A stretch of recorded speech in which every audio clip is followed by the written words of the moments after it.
Hello, and welcome to the Mild and Lazy Guys podcast. I'm one of your hosts, Matt. I'm Andrew. And on today's episode, we've got items from the news desk, including the Zodiac cipher being solved, an airport B&B, rock and roll parrots, and we have a follow-up to our Rocket Man story from a few months ago. On our Mount Rushmore, we discuss our favorite Denzel Washington movies. We've got another Pick Your Poison, and then we're going to talk a little bit about our movie review plans for 2021 and talk about, movies we're looking forward to and movies we're going to review. And then we've got sports. We've got a Super Bowl matchup to talk about. Is Tom Brady the GOAT? And we'll talk a little bit about Cowboys picking number 10 in the upcoming draft. All that and more on this episode of the Mild and Lazy Guys podcast. So what's going on, man? Well, a lot's been going on, I guess, but, I've had a few instances just this week. For instance, we were at the lake, and I realized just how old I'm getting because I got a Werther's in my pocket. I've got one in my mouth. I'm feeding the ducks. I'm having a great time. And these, teenage kids just pull up in their car, park next to us, and get out of their car, open all the doors, and start just blasting this shitty music, as loud as it can go, just for everyone else to hear. And for some reason, that just got under my skin so bad, and I got so irritated because I'm out here with my family. There's other people fishing, people at a bench eating, and these fucking kids get out and just start skipping rocks. And Claire told me it was Ed Sheeran music, so they're blasting as loud as they can and just skipping rocks. And most people will just let it go, but I was getting so fucking irritated and just blown away that people would be such assholes and narcissists about this that I was about to go over there and tell these young kids piece of my mind before Claire told me how crazy I sound and that I'll just probably get beat up. I'm outnumbered 4-1. So, dude, you're one step away from a sweater vest and loafers. I'm telling you, man. I mean, we were out there. I brought extra bread for the ducks. I got Werther's wrappers in my pockets, and I couldn't wrap my head around why it's just so inconsiderate, which now I'm starting to sound like a Karen, but I was just what are you doing? This is a public space. It's like going to the library and playing your shitty music on your radio that nobody else wants to hear. And this happened to me last week. When you're in a store, in line, at the grocery store, and the people that talk on their phones with the speaker on. Yeah, those are psychos. Nobody cares. Nobody. They're just narcissists who don't think about other people. They are in their own world and nothing else matters. I can't stand it. I'm telling you, man, I was about to pick a fight with a bunch of teenagers and get my ass kicked in front of my wife and child. I show up today what happened? I got beat up by kids. It was worth it because I turned down that music. Oh, dude, I can't tell you how good it feels to be back. Took us a minute to get going. Took a couple takes on the intro, which it usually does, but there toward the end, when we left off, I was nailing it. First, one take. Well, it took me a little bit to get back in the saddle, but it feels good to be back in the chair. Feels good to be back after our little trademark or copyright scare. Yeah, that was the longest thing because we were good to go. We just couldn't think of a name. Names are so important. It's like naming your child. You got to... And then you got to cross-reference with the trademark website and, Google everything to see if it's already been used. And it was just frustrating, man. And this one was our last, we were about to set with another name and then we just blurted this one out at the last second. And we were let's go with it. Yeah, let's just go with this one instead. So I searched Apple Podcasts, I searched Spotify, I searched Google and even the trademark registry through the U.S. government and nothing popped up for Mild and Lazy Guys podcast. So this is what it is. Same podcast, same dudes, different name. So I'm going to work out on the back end, changing. None of our previous episodes are going anywhere, but I've got to work out how to change the name and still keep everything in the same feed. Yeah.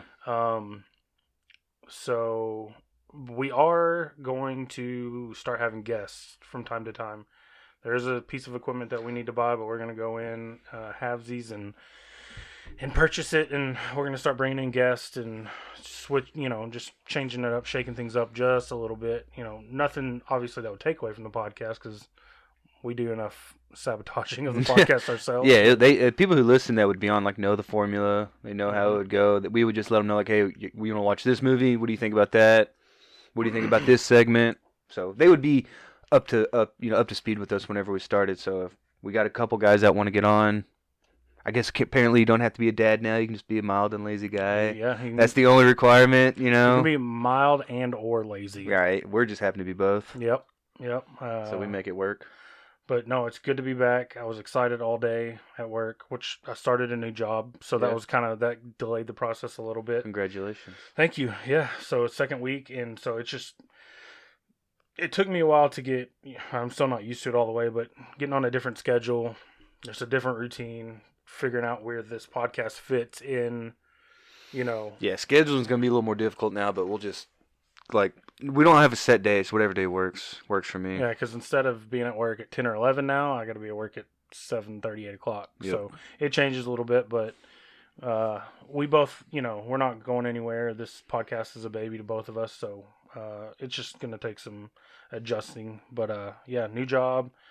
What else? That's about it. I've realized that I'm still married to a psycho based on eating habits with Claire.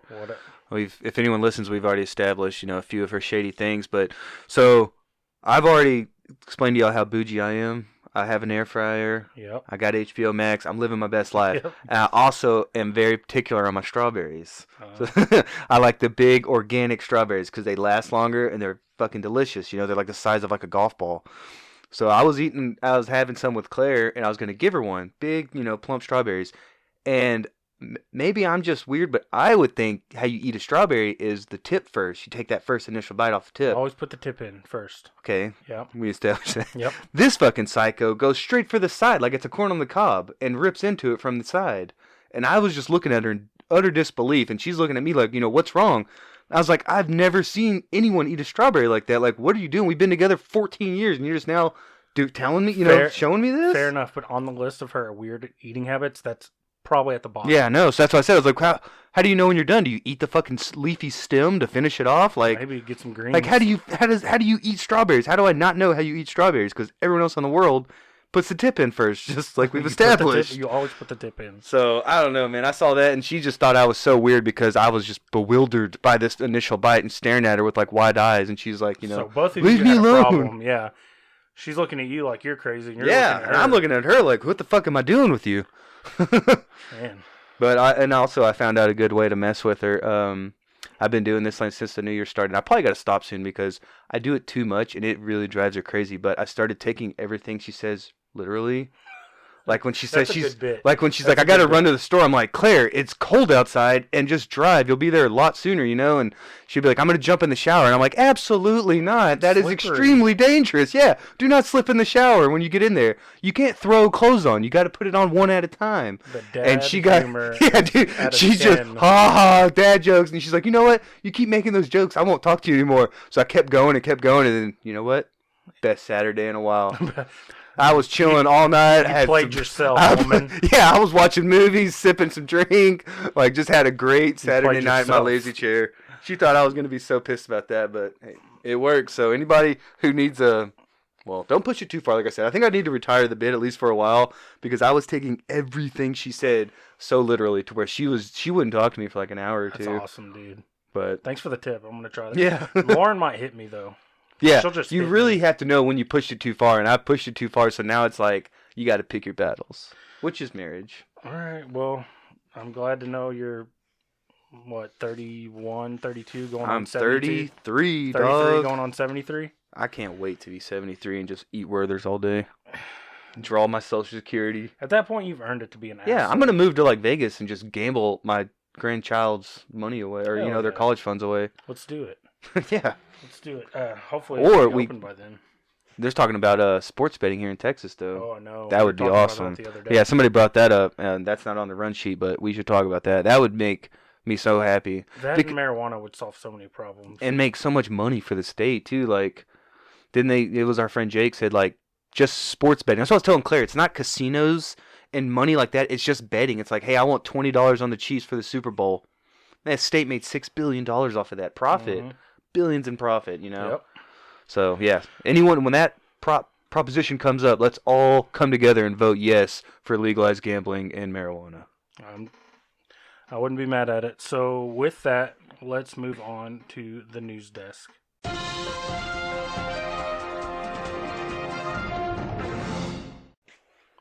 And I think Andrew's got our first story. Yeah, this one comes from CNN. It's more than 50 years after the so-called Zodiac killer first began terrorizing the streets of Northern California. A code-breaking team is believed to have finally cracked one of the killer's mysterious coded messages sent to the San Francisco Chronicle in 1969. Dubbed the 340 cipher, the message was unraveled by a trio of codebreakers. David Orenchak, the software developer in Virginia, Jarl van Eckel, a Belgian computer programmer, and Sam Blake, an Australian mathematician. Decoding the cipher revealed the following message. It was sent in all capital letters without punctuation and including misspelling of paradise. I hope you have lots of fun in trying to catch me. That wasn't me on the TV show, which brings up a point about me. I am not afraid of the gas chamber because it will send me to paradise all the sooner. Because I now have enough slaves to work for me where everyone else has nothing when they reach paradise, so they are afraid of death. I am not afraid because I know that all my new life will never be as easy as the one in... God damn it, dude. I'm not afraid because I know that my new life will be an easy one in paradise death. So, I think why in Zodiac, I think we've kind of shared our love for all things serial killers and true crime and all that. But Zodiac may be my favorite case because it's one of the most publicized and it's one of the most interesting for stuff like this. Like, he was sending in all these ciphers to the police. Yeah. The code breakers and all that. He kind of switched up all his motive, like not his motives, but kind of like how he operated and how he killed each people. And then I'm sure you've seen the movie with Jake Gyllenhaal, like when they killed that couple at forget the name of the water. Lake. Yeah, but he had like the hood on and the cross. I remember that because didn't he hog tie him and like stab him in the back? He hog tied him, and then he wrote on there. He wrote the little zodiac symbol in blood on the car window, and then he just and then he shot that guy in the taxi. He shot the taxi driver. So it's always been super interesting, and he's probably dead by now. But because if he was 69, you would think he was 30 at the earliest. Means he's born in 39, which would put him at like over 70 now. Oh, way over 70. Yeah. He's in his 80s now. In his 80s, and I don't think he made it. No, or I think he got away with it. He might have relocated away from San. That's what some killers do when it gets a little hot. They just relocate, but then. I don't think he did. I think he. You think he just quit? I think he just quit. I don't know. It seems like they have like an insatiable appetite for mayhem and killing, and it's hard to. It may be, he may have Speaking from experience, it's hard to just let it go. He may have got picked up on something else. He may have died in prison. That's true. And never said anything. That's what happened. And I'm going to spoil what are we watching and listening to a little bit, but you started listening to the apology line. Yeah. They had a caller there that called himself Zodiac. Yeah, you could tell he was full of shit though. Yeah. But that kind of, when you said relocated, that's what made me think of it. But no, this is one of my all-time favorite cases, just because he's never been caught and just the way he operated. And not that I'm a fan of. Right, you're not a fan of his work, but it's interesting. It's very interesting. Like, I'm interested in cults. It doesn't mean I'm going to join a cult, but anything like cult-related or mass murder-related, serial killer-related, it's always kind of fascinated me. And it's a good thing, like nowadays it's very hard for somebody to get away with stuff like this. Yeah. Like, there's a certain era, probably up until mid-'80s, late 80s, when serial killers peaked up until that point. Up until the 90s when everything got more electronical, and then now they got the tracking. Yeah. And then you have stuff like Ancestry.com and the DNA stuff. Yeah, that's gotten a few of them. That's how they got the Golden State Killer. Yeah, you're right. That's what I was thinking. And he was done. He was retired, man. He was what, 30, 40 years done. He was in his late 70s. Yeah, because that was happened in the 70s and 80s, and then people, again, like you said, they thought he just got caught or retired or died, and was it like some relative put all this in, and his DNA hit on that base, which they had. Yep. Because, when committing these crimes, I'm sure they weren't thinking like, oh, this doesn't happen to me one day. Right. But it says, it was incredible. It was a big shock. I never really thought we'd find anything because I had grown so used to failure, said the Orich, one of the code breakers, who's been working on solving the killer's messages since 2006, he told CNN. When I first started, I used to get excited when I would see some of the words come through. They were like false positive phantoms. I had grown used to that. It was a long shot. We didn't really know if there was a message, he said. The trio took their findings to the FBI a week ago, they said. The Zodiac Killer is most known for leaving a trail of 5 unsolved murders between 1968 and 1969. He was never caught, but he gained notoriety by writing letters to police and local media up until 1974, sometimes in code, boasting of the killings. Bloody bits of clothing were included in his letters as proof of his actions. He claimed that he killed as many as 37 people. The FBI said in a statement that the case remains an ongoing investigation for the Bureau's San Francisco office and its local law enforcement partners. Dang, so they only got 5 on him, but claims 37. But when they claim, because Henry Lee Lucas claimed to kill like 300 or something, something wild like that, and they could only prove, still dozens that they could prove that he did, but once you get caught, it's like, oh yeah, I killed JFK. Yeah. I killed Jimmy Hoffa. Yeah. It's still fucking crazy. Though. It's crazy, and unless he left something behind, unless somebody's cleaning out a garage. And that's what I was thinking, like an addict in a box in the attic. Whatever. This thing.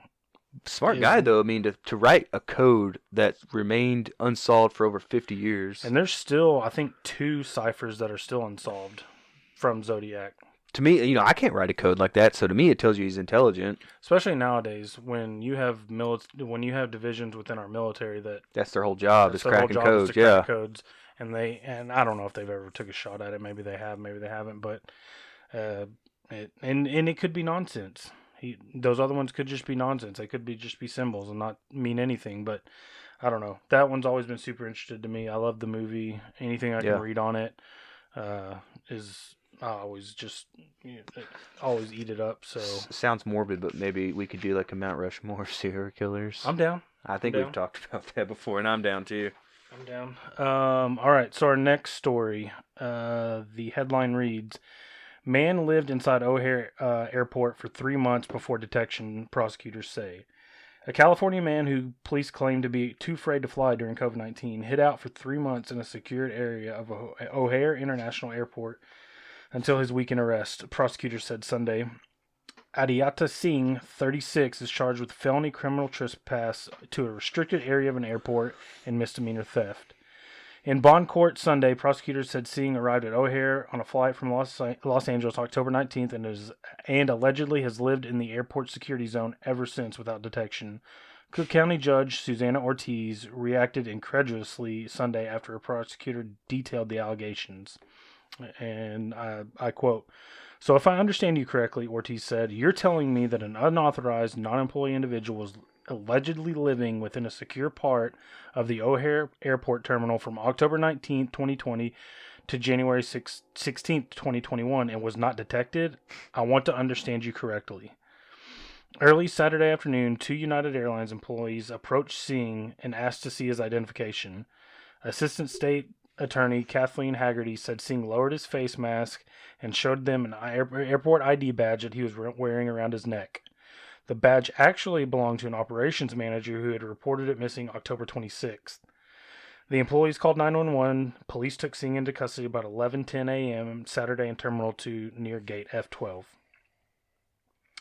So that's terrifying. Yeah, it's like the guy we reported from the baseball stadium, but even more terrifying because this is, I thought it'd be kind of difficult in this day and age to stow away in a airport like that. Apparently not. The article continues. Haggerty said Singh reportedly found the badge in the airport and was, quote, scared to go home due to COVID. She told the judge other passengers were giving him food. Singh lives with roommates in Orange, California, southeast of Los Angeles, and does not have a criminal background, according to Assistant Public Defender Courtney Smallwood. She said he has a master's degree in hospitality and is unemployed.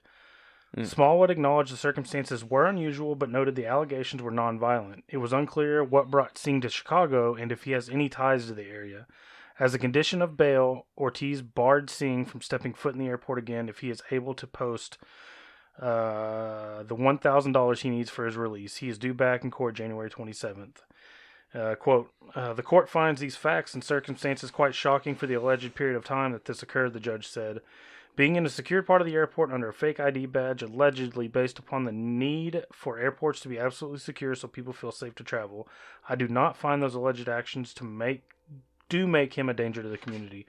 So it sounds like this guy isn't really a threat. So maybe that story is credible because COVID has done. Yeah. It has taken a toll on people's mental. And I bet, and that he probably kept that airport like pretty fucking clean. Yeah. And like you said, it was basically a victimless crime. He's got a master's degree. What really bummed me out because it's like fuck, that guy's got a master's degree and he's having to slum it in an airport for a few months. But at some point, if you're too scared to fly, at some point, don't you just walk out and use your cell phone and call somebody? Why you got a roof over your head? Well, because I don't want to live I don't want to live under the stairs of the airport. We don't know where he's coming from. He could have been living in a cramped little stowaway closet. Okay, a week is one thing, but however long it was, 3 months, October to January. I don't know. That's long. No, yeah, I couldn't do it. Believe me, I'm not like advocating for it. I just think at some point you would just walk out the door and be like, "Hey, roommate, can you?" They probably, hopefully he was communicating with them. They'd probably be like wondering where he's been all of that winter. Doesn't make sense. Like, hey, what are you doing, dude? They're like, yeah, he was last seen in Chicago, and like nobody like decided to follow up on that. So I'm at the it's kind of like a more questions than answers when you read it. It's like not sure. So when I first heard about this story and I went to go do some research on it, I just Googled man living in airport, and this wasn't the first story that popped up. So the first story that popped up was this guy named Miran Karimi Nasiri. He was an Iranian refugee who lived in the departure lounge of Terminal 1 and Charles de Gaulle Airport in Paris, I believe, from, get this, August 26, 1988 until July 2006. And the only reason he left is because he was sick. So in 18 years, he got sick only one time and had to leave? Yes. Like, God damn. Nasiri alleges to have been expelled from Iran in 1977 for protests against the Shah. After a long battle involving applications in several countries, he was awarded refugee status in Belgium. Let's see. Great radio. Having one British parent, he decided in 1986 to settle in the UK, but en route there, in 1988, his papers were lost when his briefcase was allegedly stolen. Others indicate that Nasiri actually mailed his documents to Brussels while on board a ferry to Britain and lied about them being stolen. Despite this setback, he boarded the plane for London but was promptly returned to France when he failed to present a passport to British immigration officials. He was initially arrested by the French but then released as his entry to the airport was legal and he had no country of origin to be returned to. Thus began his residence at Terminal 1. So he just stayed there. That's got to be the origin of that Tom Hanks movie, The Terminal, because in that movie he's there for decades, and like Tom Hanks is like has a foreign accent in that movie, so it really sounds like that story is the basis for that movie. They show a picture of this guy's like little cubby hole he's living in. Oh my god, it's not bad. I've lived in worse. But it's funny you mentioned a movie. In 2003, DreamWorks paid $250,000 to Nasiri for the rights to his story, but ultimately did not use the story in the subsequent film, The Terminal. Oh, well. So there you go. Obviously, there was a connection because I made the connection. Yeah. So, but I thought for sure when I typed in man living in airport, it would.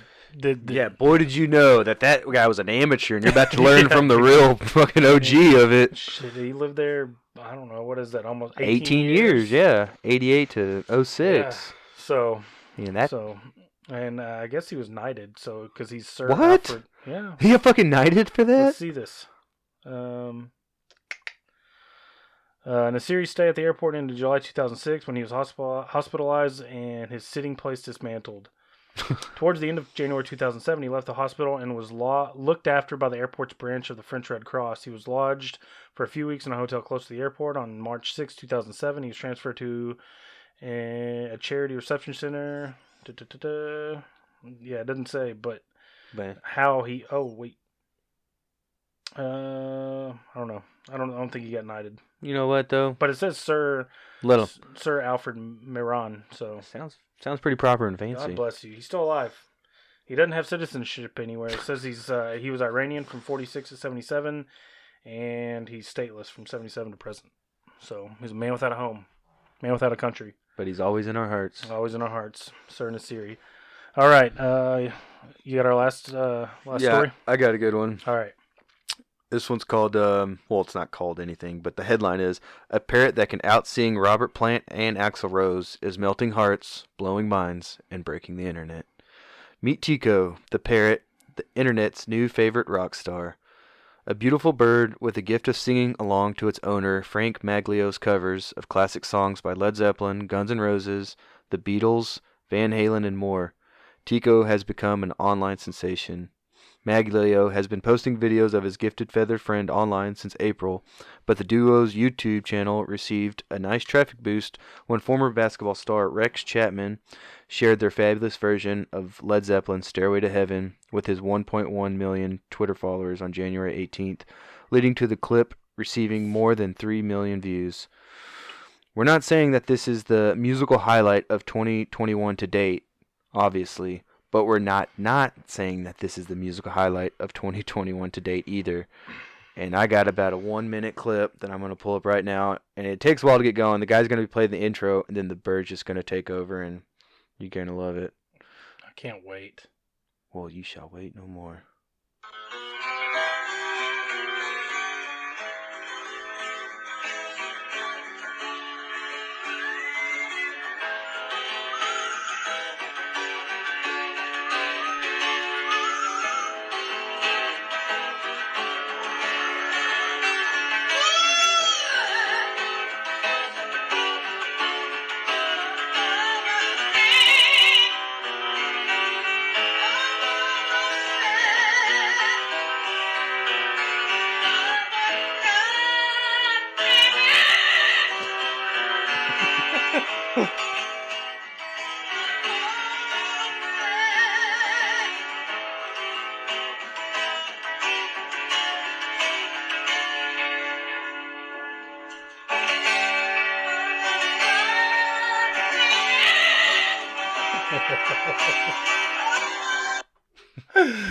Dude, that makes me so happy. Now that's how you spend a quarantine, by teaching your parent to sing Stairway to Heaven. That makes me so happy, but so mad. I can't even get my dog to sit. No, this man, asshole's got his parrot. That parrot singing with sass too, Dude. like attitude. sorry, Like he was commanding that stage. Oh, And he's God, like, he's that's on, you know, so he's in his good, bird dude. cage, so they got this little platform, Yeah. and he's just strutting back and forth like That's awesome, like dude. he's fucking Mick Jagger and just belting out these tunes. Oh, Tico. Oh, man. Tico's the shit. All right. So that is going to take us to our Mount Rushmore. Like I mentioned in the open, I did forget. I have a follow-up to the Rocket Man story. So if you remember a few episodes back, we were fascinated by this story that Totally. a guy had a rocket pack on his back and he was flying around LAX. Yeah, it was the best story we've probably reported on. Turns out It was a dud. it was a total dud. Golly. So this comes from the drive.com, and the headline reads, Airliner pilot says jetpack guy over Los Angeles looked just like a crazy drone. So the picture, and I'll link this on our Instagram and our Twitter. So basically what this guy did is he just strapped up a full-on dummy with a helmet and army fatigue, like camo green suit, and he's strapped to a drone. So when you look at it, It looks very legit. it looks legit. Even like up close, the picture you saw, it looks like the filled out body of a person, and the fatigues to me made me think like, oh, this must be like some army training or something, you know, like, or it's a guy who got out of the Air Force and is tinkering with his own stuff now. So it gave it like a air of believability when I saw those fatigues. But if you look closely, you can tell like his hands are a little rounded too perfectly, like they're like blown in with air, and Yeah, so disheartening. Because when you told me there's a follow up, I was like, "Fuck yeah, where is he now? Like flying over Seattle or something?" But So there's a guy, I don't know if you've ever letdown. seen him. There's a guy here in town, and he's got one of those. It's like a homemade, like little flying craft. It looks like he's got one of those big fans, like shop fans, strapped to a chair, and he's got like wheels underneath him, and he's got like it looks like a hang glider, like canopy, and he's just flying around Waxahachie. Oh, you know what? I think I did Like- see him one time. Yeah, and then he got stuck on top of Home Depot. Like he crashed. Like me and Lauren and Landry were out and we saw him, and we're like, "Oh, cool! Look at that!" And then we do whatever we're doing. We get home and Lauren's on Facebook. And she's like, "You know that guy we saw flying around?" I was like, "Yeah." And she showed me the Facebook post, and there was like fire trucks with like ladders on top, like he had crashed up there.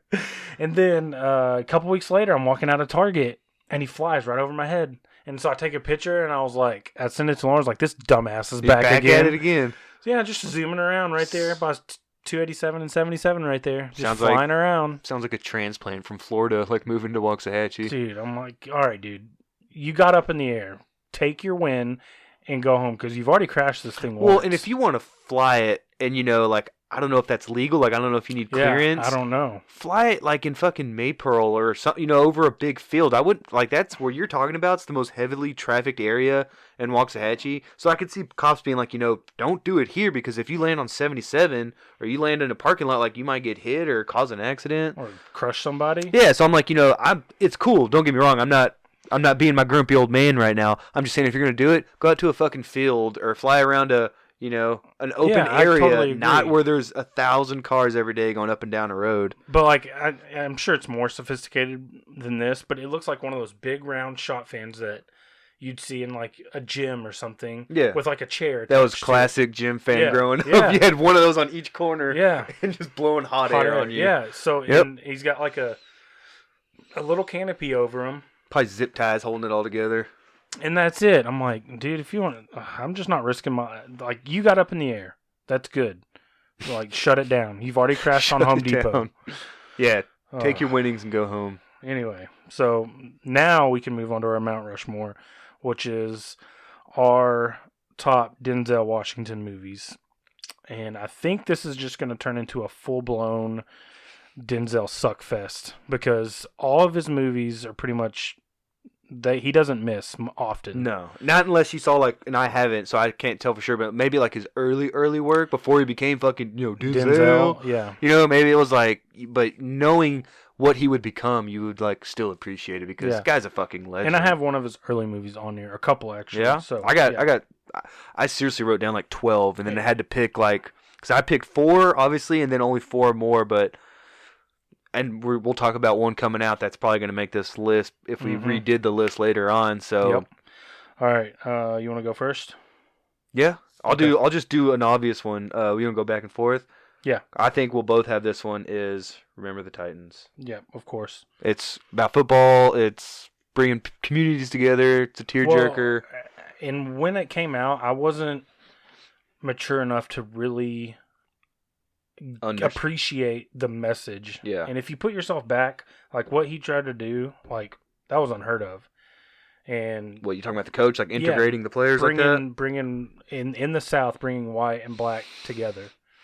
And Well, yeah, I think yeah. I really missed the point, but watching as an adult, it's such a great film. And that was one of those movies where if you had a football coach for a teacher in high school and it was Friday go-to. night, yeah, they would wheel that in and say, all right, no class today because the coach is going to work on his game plan or something. Yeah. He's like, y'all are going to watch Remember the Titans. I Cool. probably saw that 10 times when I was in high school. That and Sandlot. Yeah, and I was never upset No. with those two choices. Okay, I'm gonna give mine, which I'm sure you have. Training Day. Yep, that was That the may two be- that I told you we're going to yeah, have to have yeah. together or else That we may weren't going to be be friends. My favorite role of his. I think it was too because I was really thinking about it, and there's a couple others where I was like, well, I like this movie, but Training Day is where he won the Oscar for. Yeah. And it's one of those movies where he's just so fucking badass in it that you could just rewatch it at any point. So without a doubt, I would have to say that's my favorite, and then everything else is competing for second. There's just a couple lines in that movie, like where he gets shot in the ass. He's like, "You motherfucker, you motherfucker," and then obviously like the famous like King Kong. I'm King Kong, motherfucker. King Kong ain't got shit on me. Yeah, it's great. Ethan Hawke is great in it. It was Ethan Hawke, right? Yeah, Yep. yeah. I get my Snoop Dogg and Dr. Dre both in it. yeah.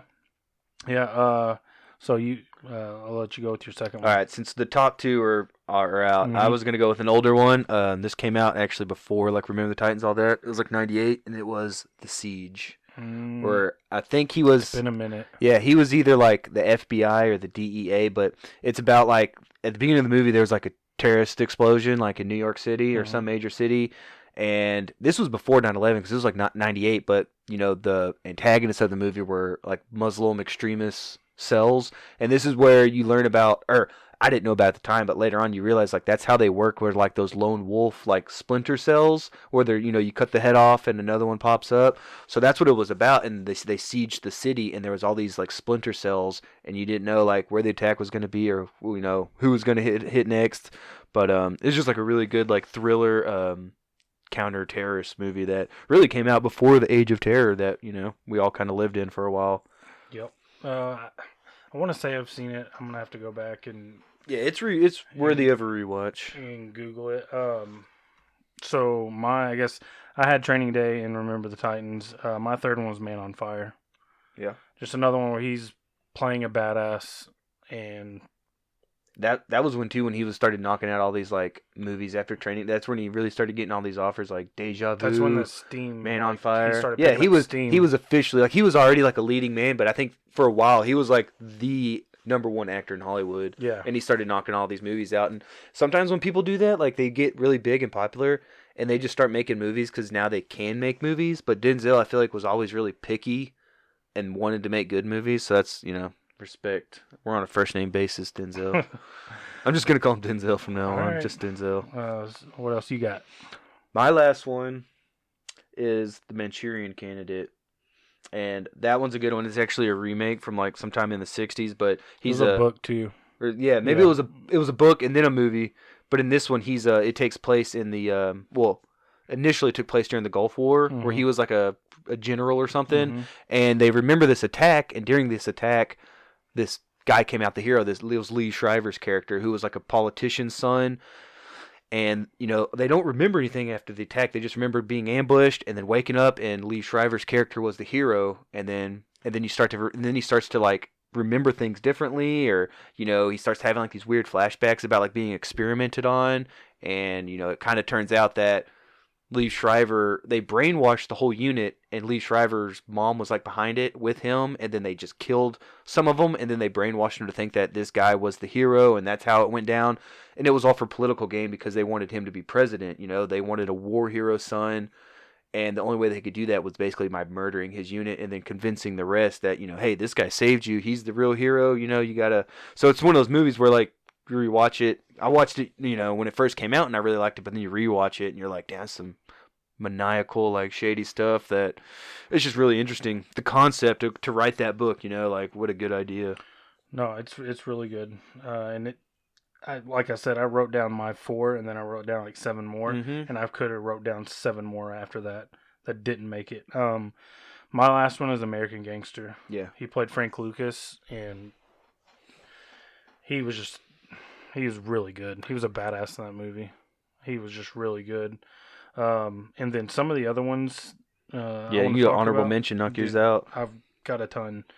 Equalizer. I got Equalizer 1 and 2. Did you know that was 2 is the only sequel he ever made? Really? I remember he made a big deal of it because he said he never wanted to make a sequel, but he really liked Equalizer, and he agreed to make Equalizer 2. Equalizer's really good. It really, yeah, that's a totally rewatch. All of these movies are rewatchable, but I like that. Yeah. Anyways, keep going. I'm sure we've got the same. Inside Man. Yeah, that's Inside right here. Man is really, really good. One going back to movies we watched in school, Glory. He was in Glory, and that was super early on. Yeah, and I've regrettably have never seen that. Glory I've always wanted to. Came out in '89. He'd only had like 6 or 7. That was a big break for him. Yeah, that was one of the big breaks.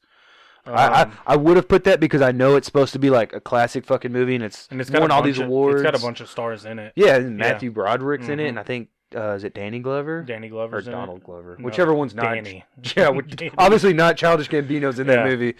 Yeah, I need to watch. I really need to watch that. I didn't put it on this list because of that. Philadelphia. Yeah. I didn't even put Malcolm X. He was Malcolm X. Malcolm X. The He was, Pelican and Brief. honestly, wasn't he like the only guy at the time that could have played that role? Mhm. Like he was perfect Yeah. for that role. Yeah. I couldn't think of anyone else at that time. Like now, maybe you could come up with one, but he was perfect for that. Pelican Brief, John Q, The Book of Eli, Antoine Fisher, The Bone Collector, The Hurricane. You got still a few you haven't named for me yet. Let me see if I can go all the way. You got any more? Nope. Did you just say he got game? No, I didn't. He got game, Yeah. man. What's his name? Jesus Shuttleworth, yeah. Crimson Tide. Yeah. That was a good submarine movie. I used to watch that with my grandfather because he was in the Korean War and in a submarine. And then the remake of The Magnificent Seven. Yep. Did you see that? Mhm. I like that. He was in Courage Under Fire, Devil in a Blue Dress. I never saw Devil in the Blue Dress. Let's see, Fences. I never He saw that. directed and produced it. It was really good. So this was an easy one for us to just kind of get back into Yeah. the flow because The only difficult part was like narrowing down like four Narrowing. movies. That's oh, why- and the Hurricane. Did you say the Hurricane? Yeah, I said The Hurricane. Okay, Yeah. classic. and then anything he does nowadays, Denzel, if you want to be on, let us know. let us know. It would be an honor and a privilege. There was one on here that I didn't see, and I've never even heard about. It was Roman J. Israel Esquire. That's where he. Yeah, plays, it was like he based on a true story, right? Is he yeah. a writer or a lawyer? a lawyer. A lawyer. Yeah, because I remember because he has like a little fro Yeah. perm and Yeah. glasses, and it's Yeah. supposed to be based on a true story. It And is. I guess this guy like took on something big, and He also he produced it. He was also a producer on it. I know what you're talking about. I didn't see it, but I remember I that read the because plot, and I was like, "Ooh, I got to put that on." it's the like list. it's like a probably deep and like it's one of those ones where he like probably really got into character for that. yeah. So with that, you want to move on to pick your poison? Yeah. You want to draw no, one? you draw one. Okay. I don't want to draw. Here we go. I got it. All right. what This is one it? says, It's a long one. Oh no. would you rather live without hot water for showers and baths or live without a washing machine? That's a fucking no-brainer. Hot water. You'd rather live without hot water? Yeah. You're not going to take a hot bath or shower the rest of your life at home? I'd rather have clean clothes. There's a fucking laundromat a mile down the road. Have you lived without a washing machine? Have you taken cold showers your whole Yeah, life? not my whole life, but I've That's I'll how it's get going to used be to now. it. No I'll way, get dude. used to it. No, Wait. I'm not taking my You're shit. not going to get used to that. Hanging out with no offense if anybody hangs out at the laundromat, but usually they're not the cream of Hey, society. you know who else has a laundry machine? That my sister, my mom, I my don't want to see. mother-in-law. I don't want to see those people. I'll just drop it off. You know Fucking how- slide them a 20. Shit, no. So you, Lauren and Landry, you're gonna sacrifice your family's warm, comforting baths after a rainy day. You come in, your feet are cold. It's like Captain. I'm the captain now. They do what I. No, I'm just. I love you. Yeah, I just want clean no clothes. way, man. You pick clean clothes over a warm like shower or bath. That's fucking In the crazy. summer, I can get You're out. just saying that because you're the stinky kid. You don't even take baths and showers.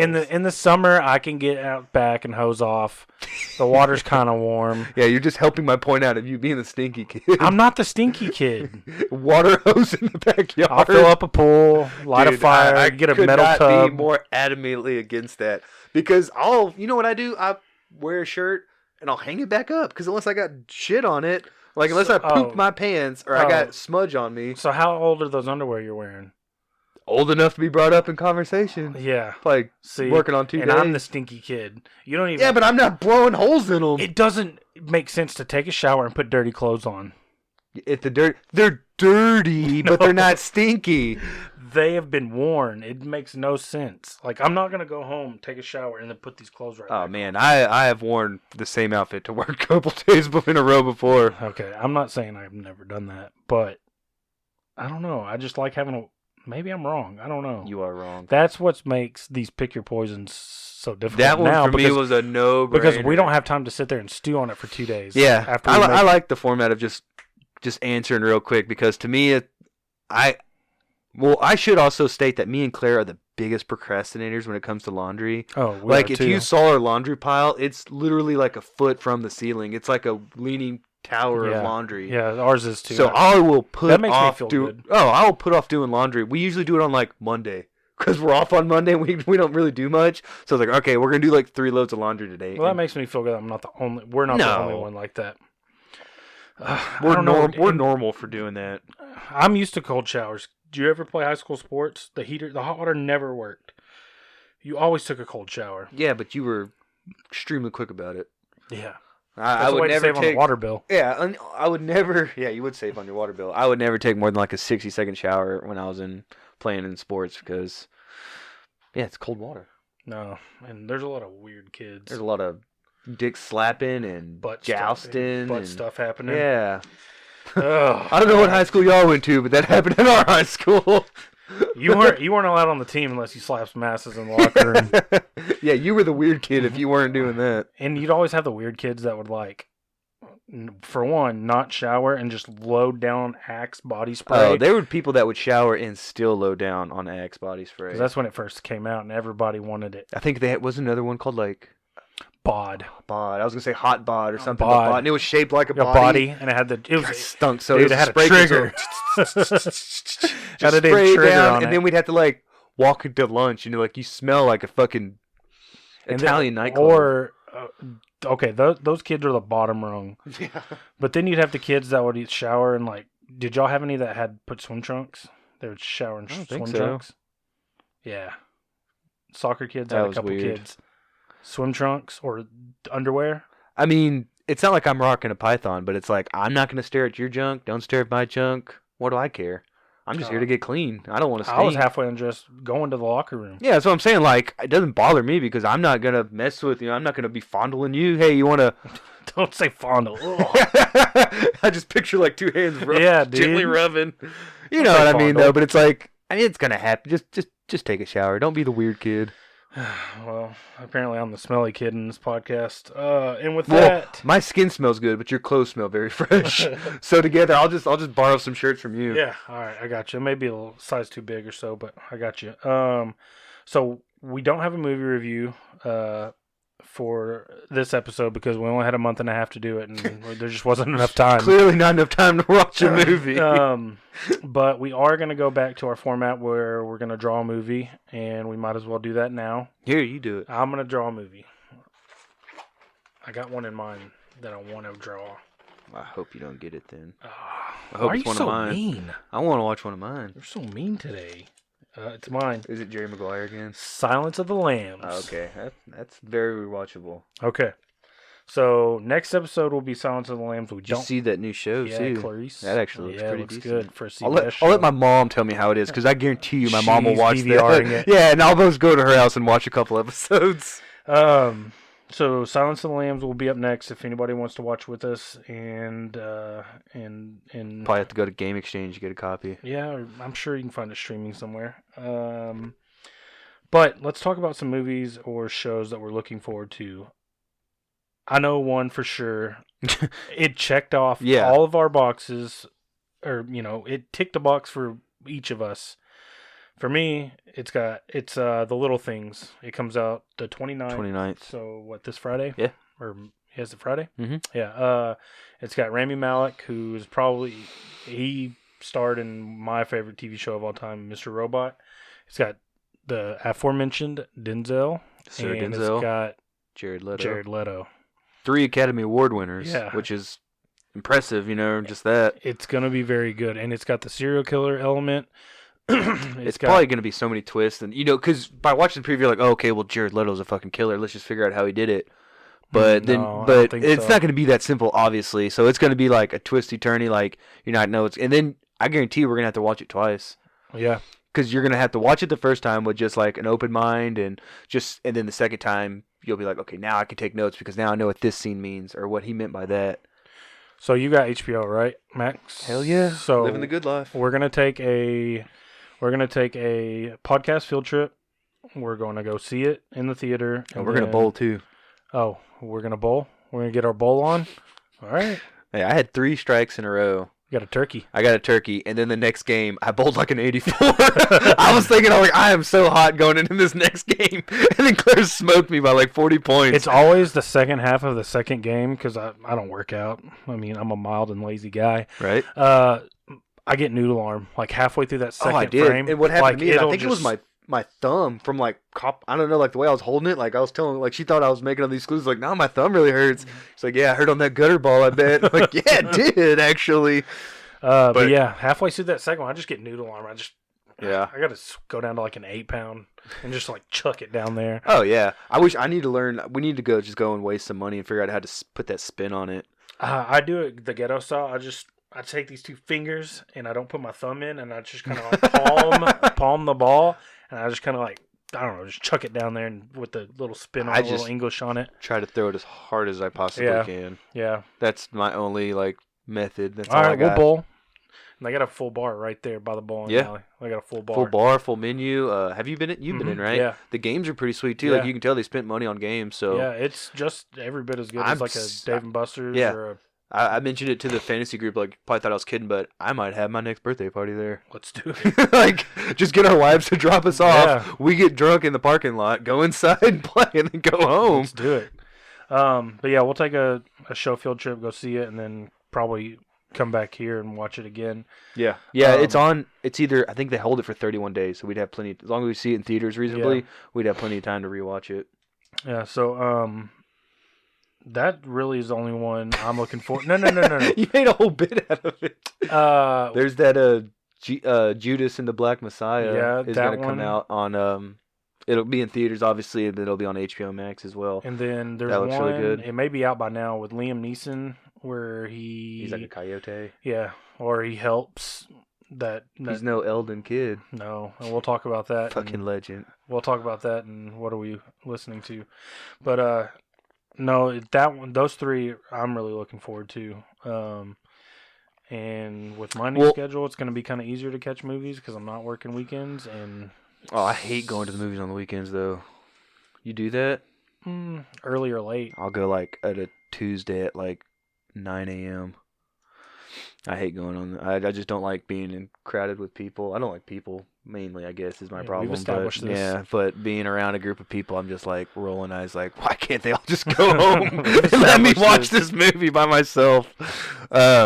No, there's good movies because there's I'm not sure the release dates because, and they were Warner Brothers, which made the deal with HBO, but these are the ones that bucked at it was New Matrix, so Yep, Matrix 4, mhm. and then the Dune with Yep. Dennis Valerio, or however you say his name, Valeri, which looks fucking amazing. Like those two movies are coming out, and then Kong versus I was calling him Zilla, like we're cool like that. Godzilla versus King Kong.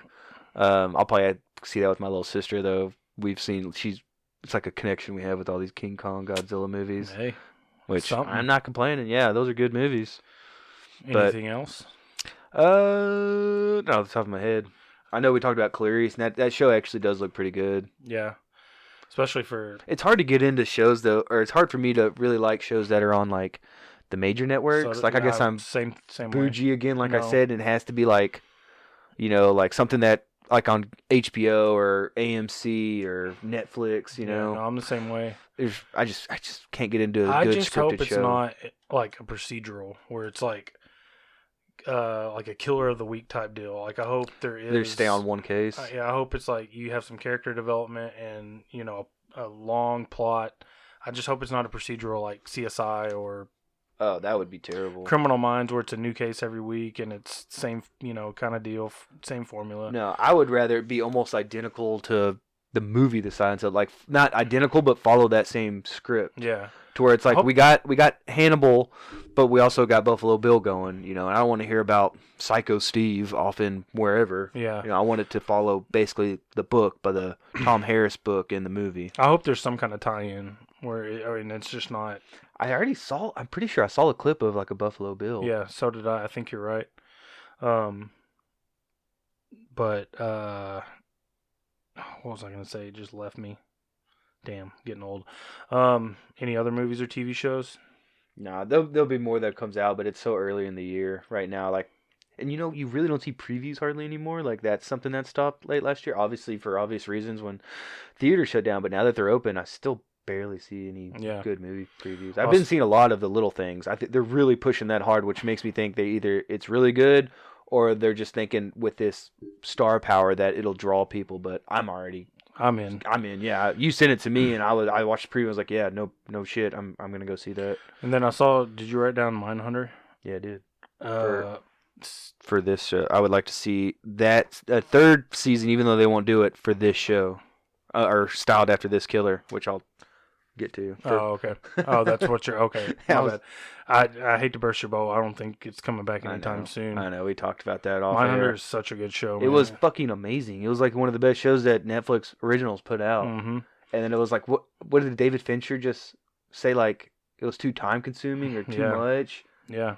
That show had like such a good following, I bet too. Like, and if you don't know, Mindhunter was basically the founding story of how the FBI created their like profiling serial killer profiling. And it actually had a good origin story too with the development of it, but then it also would dive into like the mind of a serial killer, and the whole time they were in both seasons were preluding to BTK. Yep. You know, it showed him what was he like in Kansas. And yeah. They never said his name exclusively, but if you're weirdos like us, you're like, that's BTK. You know it's BTK. Yeah, he's doing all that. Yeah. So like they were building up to that, and the way they went like 70s, and then they were in the late 70s, early 80s with the Atlanta murder. Child murders, yeah. And then I was like, so they're following a timeline, and that's why I thought I'll talk about later, but we watched that show Night Stalker, which took place in 85, and I was like, it would have just followed up perfectly. They could have done a season in LA in 1985 with him, and then, you know, maybe, or they could have done the Hillside Strangler before that. Then they could have done the Green River Killer into the 90s, and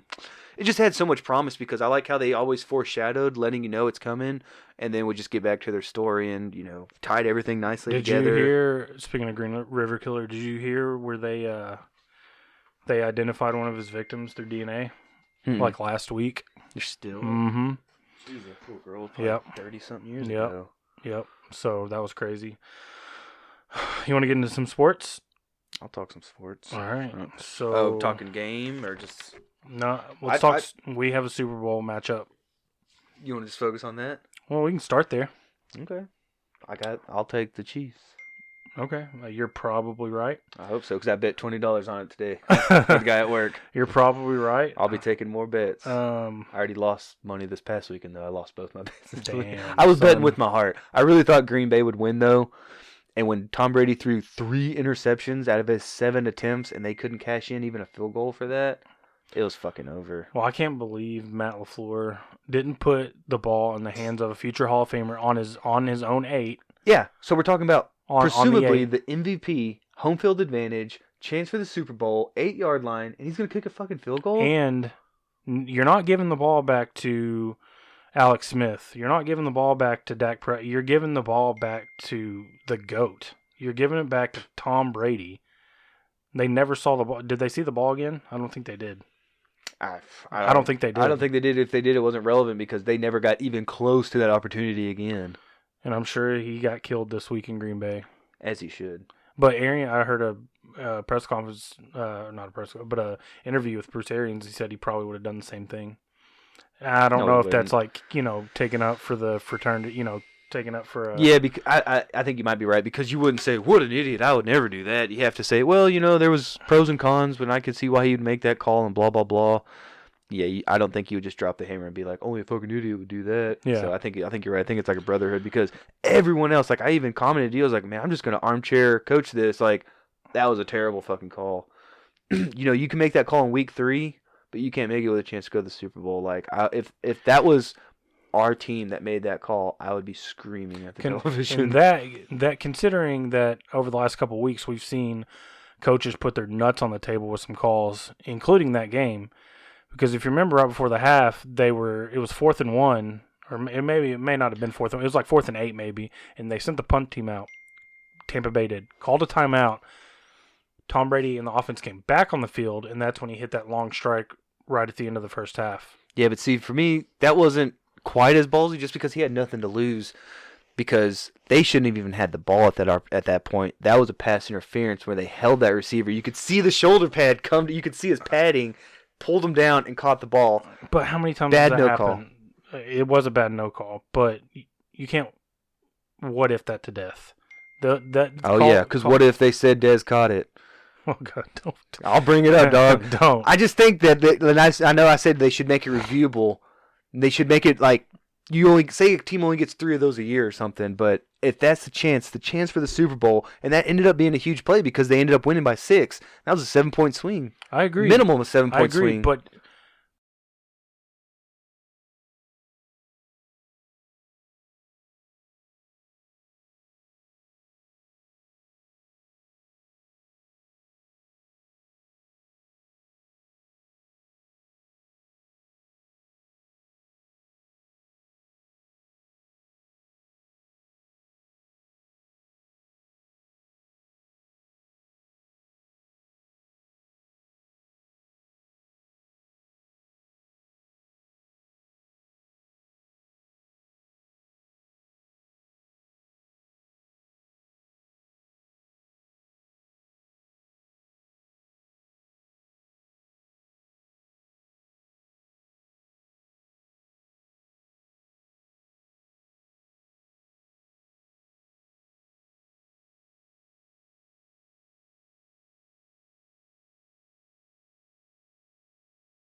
But the problem with that rule is that it comes down to the refs' egos. That's why that rule failed, because these refs, they're not going to admit that they're never going to admit they're wrong. That's why somebody brought it up the other day, and I totally agree. They should have a press conference. Yeah, that at should the be end of every game, so they can be called out on the carpet and they have to explain why they made calls. And they should let fans call in and ask questions like live, a radio show, like a Zoom call with a fan. I'm Except down it'd with be that. Just a bunch of MFs and no, but they do need to be held account. There's got to be some accountability. Yeah, somewhere. there's no they really have the power to make calls that'll influence a game, and then they don't have to answer for it. Yeah, And and I know they have like a really fucking tough job. I couldn't do it. It's so bang bang, but I don't know, man. I wish there could be some accountability because I'm not a Packers fan. I'm not a Bucks fan, obviously, but when I saw that jersey get pulled, you could see the padding, which led to an interception, which led to a touchdown, which led to a victory by less than 7 points. I mean, you kind of think like, well, that was a big play. That was a game, and then that was right before half, so they got all the momentum going into half. I don't remember who got the second half kickoff, but if it was Tampa Bay and Tampa Bay scored in some way, man, that was a huge swing of momentum and points. but you said it earlier. Tom Brady threw 3 picks, Yeah. and they didn't do anything with it. Yeah, and they had their opportunities. That's what I put. That's how I finished my notes for the game. I said Tom Brady had 3 interceptions and 7 attempts, but Rodgers and the Packers offense couldn't take advantage, and that's what cost them the game, not the shitty refs and the non-calls. And They had 3 chances in the second half, like in almost. I don't think it was consecutive drives, but it sure seemed like it. Of Tampa Bay possessions where they turned the ball over, and all they had to go do was score one time because I'm pretty sure wasn't it 31-26, so it was a 5-point game. So all they had to do was go down and score on one of those possessions. So as bad as that call was, and as pissed off as I was, they had opportunity to absolutely win that game, and they just couldn't take advantage. And you've got to give credit to the Bucs defense. Yeah, Bucs defense is you've legit. Got Ndamukong Suh, who's quietly had a great year. JPP. Devin oh, White. Seven-finger JPP. And Seven-finger. Vita Vea. Vita Vea, Winfield Jr., who was out, but still, he would be our best DB, hands down. Mm-hmm. And Devin White, who he can cover. I was telling this to Alex, I think. I was like, with Kelsey in that Super Bowl matchup, I think Devin White is probably one of the only linebackers in the league that can legitimately cover. He's a bad man. Travis Kelsey. So that's going to be a good matchup. He's a bad man. So. Yeah. And I saw a bunch of people online saying Brady didn't win it. He got carried. I mean, stop. I mean, he made big throws. He made big throws. He but played that well. defense, because like I said, I'm not a Bucs fan, so I just assumed, they got the Evans and Godwin, and they got good weapons. But that defense, they really did a good job building. Like I would love for us to at least have that core of young pieces.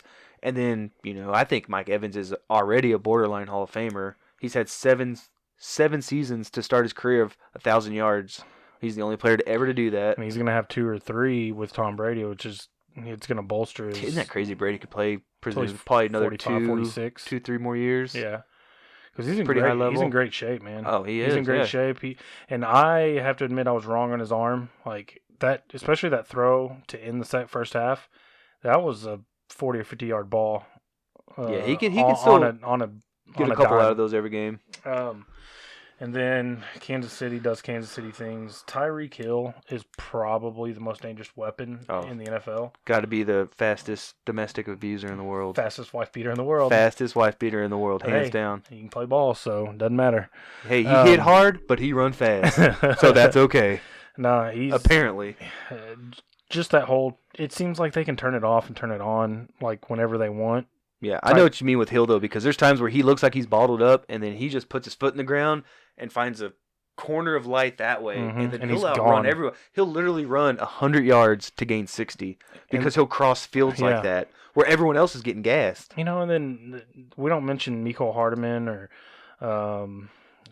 who's the other? They have Watson was out. They have Sammy Watkins. Kelsey though is probably the 4th fastest person on that team. It seems like, And he had like 8 for 120 or 140. And then did he have both touchdowns? Two Yeah, touchdowns? two touchdowns. Dude, he's going in the first round of our fantasy draft. He has to go in the first round. Probably. I don't see how you could let him go because he's going to get Gronk treatment for a couple years.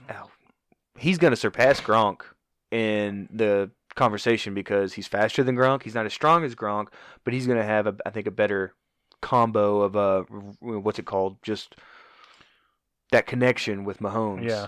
Because they're going to grow. They're going to play their careers together, man. Like Gronk and Brady were obviously a Hall of Fame combination, but I would put my money on Kelsey and Mahomes doing bigger and better things than those two. And that's saying a lot because Gronk was, considered the greatest of all time, at least for a while, because of what he could do on the field. He can do a back shoulder fade as good as Dez could in his prime. Yeah, for sure. And that's special. For sure. Kelsey's just a freak athlete, though, and he's fast, and I wouldn't want to try to stop him. He's big, fucking strong dude. No. I love the matchup, though. I really do. I think it's going to be a fan-fucking-tastic Super Bowl. There's tons of stories all the way around. Oh, that's why I sent that meme of Randy Marsh just covered in cum, and that was the NFL marketing just when they got Mahomes Brady because think if, and I wanted the Bills to go, but think about if they were having to market Josh Allen all week, they wanted Mahomes. Yeah. And Rodgers would have been a good market, but they would love to have Tom Brady against Mahomes. And that is what they fucking wanted. You've kind of got the old guard, he's on his last 100%. couple hurrahs, Yeah. and then you've got the new generation that's going to fill those shoes. Yep. That's exactly how I see it. That's why I see Mahomes beating them and just... And I think Tampa Bay does have the defense with that front, the linebackers, and the secondary to be able to hang with that Chiefs offense. Speaking of their defensive front, that would go up against Kansas City. Kansas City lost Eric Fisher. He blew out his Achilles. He did. So he's 100% out of this game. He's going to miss part of next year. And that was a former number 1 overall pick. I mean, I know he never lived up quite to that height, but he's still on the team and starting for him. He was a big part of what they did. So but I love Andy Reid. I love the big Andy old Reid walrus I just love him. He eats triple cheeseburgers and big, 40-ounce steaks. Don't you just want to give him a big old hug? I want him to be my grandpa. Yeah, right? You reach in there and there's like a T-bone in his pocket instead of like a Werther's or something. He's got the shield. He's all fogged up all the time. He's got a playbook from the 2003 Philadelphia Eagles playoff game. And then you got Bruce Arians, who's probably the total opposite. They look similar. They do look similar, but different personalities. I wouldn't want to piss off Bruce Arians. No. Whereas I would want to go to Montana and fly fish with Andy Reid. Right. Just anything. What do you want to do, Andy? We'll do anything. But I'm looking forward to it, even though it is... You're looking forward to the Super Bowl? Yeah. I think I am too, actually. Yeah, I am, for the first time in a while. Interesting. For the first time in a while. You're right, though. There's been Super Bowls like that New England, Philly. I just hope Bane comes and destroys the field on that game. Dude, we were talking about it in our group chat. As a Cowboys fan, I don't have a second team. I don't root for conferences or divisions. I don't see how people who are Cowboy fans were rooting for Philly in that Super Bowl because it was Tom Brady. Yeah, they were saying, I don't want Brady to win more. But it's you don't understand how we can hold that over Philly's head forever. I don't care. I never want Philly. And look what they did. After they won, there were people out in the streets eating horse shit. Yeah, they And literally then ate horse They shit. literally Yep, ate they horse did. shit. I remember that. And then now look at them. They're back to being a dumpster fire. They didn't deserve it. They don't even want their quarterback anymore. Even though he got them to that spot up until like week 16, now they're like, he's a bum. Get rid of him. Fire the coach. It's like Doug Peterson literally won a Super Bowl 3 years ago, and now he doesn't have a job. But they replaced Peterson with a pro Carson Wentz quarterback. Was it the Or Colts coach? OC? Mhm, yeah. He has a very Italian name. That's all I remember. I just remember hearing on the radio. I was like, oh, that's pretty. Yeah. That's a cool last name. I think he's gonna be. I hope he's gonna pro get his. Wentz. So you're saying they're gonna keep Wentz? Yeah. Fuck yeah. Yeah, I'm glad I got rid of all my Jalen Hurts rookies while his value was. Dang, I didn't even think about that because I had a couple. Yeah, his value probably will never be the same because I mean, not it for will years. be the same because next year Carson Wentz sucks and he's going to be out by week I think 6, so. and I think- and Jalen Hurts is going to go right back. I think in. it's more mental for him, where it's like the yips. You know, like Chuck Knobloch had the yips. Yeah, I think he needed to get out of Philly. I think he wants out of Philly. I think he wants out of Philly, but you can't trade that contract. No, That's like Jared Goff. They said they're trying to get rid of Jared Goff or move on. did you? His extension hasn't even kicked in yet. He's still technically on his rookie deal. They still owe him 4 years at like $120 million. Did you hear the cap situation? They're like $75.5 million over the cap. Did you hear Saints are like 112 over the cap? Well, because I'm looking at it like, God damn, I thought the Cowboys were going to be frugal, but No. how can you build a roster if you're negative 70 to I have 100 no million? clue. I have And they no traded clue. away picks because they got Ramsey, Yep. and they had to trade those picks away to get Goff. They don't have another first round pick until next year. And they haven't had first round picks though for the last 2 or 3 though. Yeah, So no. what you're saying, it's been going on, and now they still have to wait. And what's crazy is they did good with their first round picks leading up to that. They had Gurley, they had Goff, Aaron Donald, Aaron Donald, before they yeah. moved to LA. Yeah, so they done well, but they just bet the farm, and now they're Which, it's paying for I it. respect the move. If you think like, hey, this guy's going to be the next John Elway, where we got to trade up and get him, and then it doesn't work out, you got to say, we took a shot. He took us to a Super Bowl. They showed his record since the Super Bowl, and it wasn't great, but it was 18-13. I mean, he's better than Wentz. oh well, that's not hard, but yeah, I know what you're saying, Yeah, but no. but Wentz was like, hey, he's going to win the MVP that year. He's But- going to go to the Super Bowl. But it was weird, like how the Goff situation in LA kind of played out, but like because it was almost like they were like begging to start that kid in those playoff games. I'm trying to think who the. I don't the backup that like got rocked and like went to the hospital because Oh, okay, I know what you mean now because Like, he did get I- rocked like in the first. like, I and know they it- that was weird. Oh, but that's because Goff had that thumb though. Well, I know he had a thumb, but it's the playoffs. Actually, and he's you, got 2 thumbs. and you've okay, are you doing the thing with me? Are you doing the thing with Okay, me? keep going. But it's the playoffs. You wrap it up, you shoot it up, you do it. Yeah, But you're gonna start this kid who has no experience in a playoff game yeah. because your quarterback has a little thumb issue. That had weeks to recover. I'm Which, sorry, but if that's Dak Prescott, tried to snap his own leg back in place. Yeah, he to was keep slamming playing. it on the ground to lock that. I hope they fucking resign. So Dak. that they whole gotta resign that whole him. thing was weird to me. How they were just kind of clamoring to get the keep Goff out. So I wonder if either McVay is soured on him or I don't know. But Did that you was weird to me. Did you see the little clip with the GM? It's Les Snead, and this was from like 2 days ago, and he's like, as of today. He's a Ram Jared- for now. Yeah, he goes, as of today, he's a Ram for now. And he's like, he looked at the date and he's like, it's January 25th and he's still a Ram. We'll see what happens. And people are like, well, that's fucking ominous. Like, if I was Jared Goff, I'd be thinking, like, I might be fucking out of here. What do you think New Orleans does? Do you think they re-sign Jameis? Or do you If think the they money's go with right. Taysom Hill? I honestly would rather have Jameis. And I know I would too. he's a gunslinger, but the guy threw for like 5,000 yards and 30 touchdowns. Well, you don't throw for like 33 touchdowns, like you said, and not have talent. The talent is there. He needs somebody who can rein him in. Yeah. And I think Sean Sean Payton Payton is can the do guy. And to me, I'm sorry, Taysom Hill is a gimmick. Oh, I wouldn't want him to run my offense for 17 And weeks. Sean Payton has a man crush on him, whatever. And you could still use him in Wildcat and all these other ways. I think and I just don't see.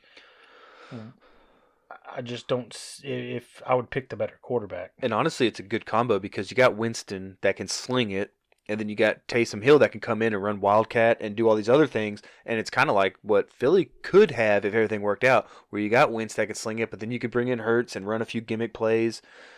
The thing with Philly, though, is they got Hurts on a rookie deal. I'm pretty sure Taysom Hill already signed like a decent contract where he's making like 10 a year. Yeah. It's hard to hold a gimmick quarterback at 10 million a year. Yeah. But if I could, and they're the ones that are in just cap hell, but if I could swing it, and make it work, I would like to have both. If I couldn't, I think Jameis Winston, like you said, has a lot of, he didn't win the Heisman that year, but he won the national championship as a freshman. Yeah. Like he's a winner, and I think he's still good. I think he can still sling it. He just has someone to rein in him, like you said, and Sean Payton would be probably the best person in the fucking world to rein in a quarterback like that and teach him some discipline. I was looking at an article. I'm going to switch gears a little bit to the Deshaun Watson situation, which is weird. Oh, yeah. It is weird. But they were ranking teams like in the likelihood of pulling off a trade. Dolphins. But they're saying it's going to take 3 number ones. No, what they should do is give them their third overall pick back this year, which was Houston's pick, which would be like from that draft day movie with Kevin Costner. Give them their first round pick back, give them Tua, and give them like your next year's first. No, they're saying Houston's already saying it's going to take 3 first round picks. I wouldn't do it. I wouldn't do it either because unless you're a team like that, you'd be mortgaging your whole future because you can't build around them. Because think about this: Jamal Adams got 2 first round picks, and he's a safety. Now we're talking about a top 10 quarterback. Oh yeah, he is a top 10, no doubt. He's great. If I'm using that logic, like it would take 5 or 6 first round picks. Yeah, because Jamal Adams deal was so stupid. Yeah, I would have given like a second and next year's third for Jamal Adams, but 2 number ones. Congrats to the Jets. He got 2 number ones. Yeah, so but going by that draft strategy and scale, you're right. It should take about 5, 6 or 8, or 6 or 8. Yeah, I mean because he might be a top 5, top 7 quarterback. He was on my fantasy team. He drug a team to 4 wins. He was on my fantasy team, dog. Drove me to a championship. Not in our league. Yeah, that reminds me. You still owe me $50. $50. I do. Man, no, we'll talk about it off here. That's horse shit. You think we're just playing for giggles? Everyone plays for money. I asked what the buy-in was at the beginning, didn't I? I would have definitely told you 50. Anyway, I'll get you your money. Anyways, I heard Deshaun Watson, and if he wants out, he's got a no trade clause, and I would say, okay, you know what, I can trade you, but you might be going to, I don't know, I can't say Jacksonville because I got number 1 pick, or I can't say Indy. Cincinnati. Indy's a good team. I want to send him to a shitty team. If my guy's going to hold my franchise hostage, you're going to go to the worst fucking team that's going to give me the best deal. That's what I said about James Harden when he was like, I want to go to Brooklyn or Philadelphia or one of these other teams. I was like, no, you're going to go to fucking Charlotte if they give me the most draft picks and the best, the best players, because you don't get to dictate my franchise. I hate when players You got to have the other team to play ball, though. I know, that's what I'm saying. Yeah. So it's going to be whoever gets. It's not going to be the 3 teams you pick. It's going to be whatever team gives me the best deal, because I'm looking out for my team. I'm not looking out for you. You want to leave my team, and I'm not trading. You want me to give you the best deal for you, and I'm not trading them within the AFC. No, I wouldn't trade them in my division for sure, and hopefully not even my conference, which is bad for us. What if he went to like New England? That'd be really fucking cool. They said, I heard New England's in big for Stafford. Yeah, that'd be cool too. I think I mentioned it to you about a sign and trade for Stafford because he'd be so cheap, he'd be back home. But I would only make that move because for a temporary window, because Dak's obviously going to be better for longer. Yeah, that's being talked about all over the place. I just want the deal with Dak to get done. Oh, 100%. I just want it to get done. Signed already. I want to put all of it behind us. Give him exactly what Deshaun Watson got, 4 for 160. I know that sounds crazy, but that's what it's gonna. They already offered him like 4 for 130 something. You could say, hey, this is Deshaun Watson money. Okay, everyone respects Deshaun Watson. They all say he's top 5, top whatever.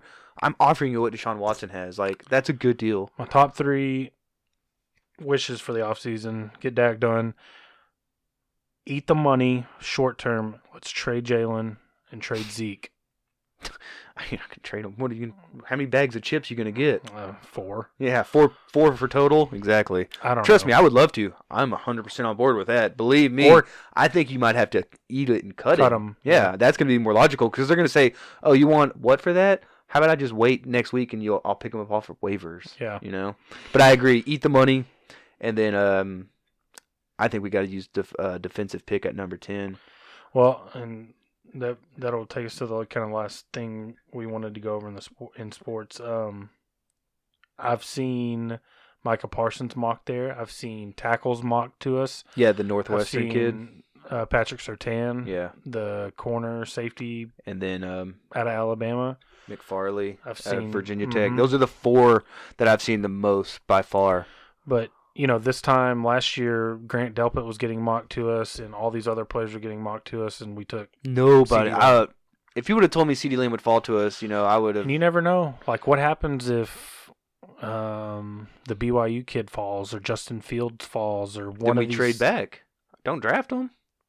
You don't draft him? You want to re-sign Dak and draft a quarterback in the top whatever? You I don't think think- that's going to be a slap to his face? Well, I take the quarterback on the rookie deal. If he doesn't want to dance, they've Man, already you offered backed him. up quick from your 3 No. predictions. Number 1, re-sign Dak. That's And what now I, you're going, I'm going to walk away from him. that's what I want to happen. But if a top If you tier draft quarterback, him, you guarantee you'll never have Dak on your sure, team yeah, again. yeah, you And you're you- betting everything on Justin Yeah. Fields Mhm. or whoever. No, Yeah. fuck that. Give me the guy that's won a offensive rookie of the year, I who's agree been to with Pro you. Bowls, who's won division titles. I agree with you. That's who I want on my team. But I'm just saying, what if you have to think? I would trade down. I would say, Dak, look, we could take a quarterback here, or we can trade down and we can get you some weapons. Hopefully by late April, the deal's done and dusted. When can they? When's the league year I start? Like think- March? No, I think after the Super Bowl. Oh, perfect. They need I to think- hammer that shit out. I think free agencies. I think what is it? The 7th is. it the would Super Bowl? start. It starts before the draft. Yeah.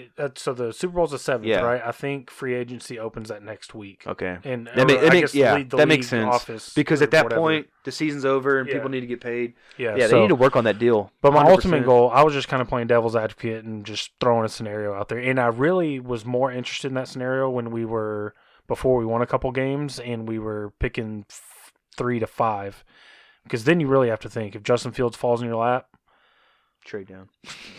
well, no, I'm with you. I want Dak. I'm a big Dak's my guy.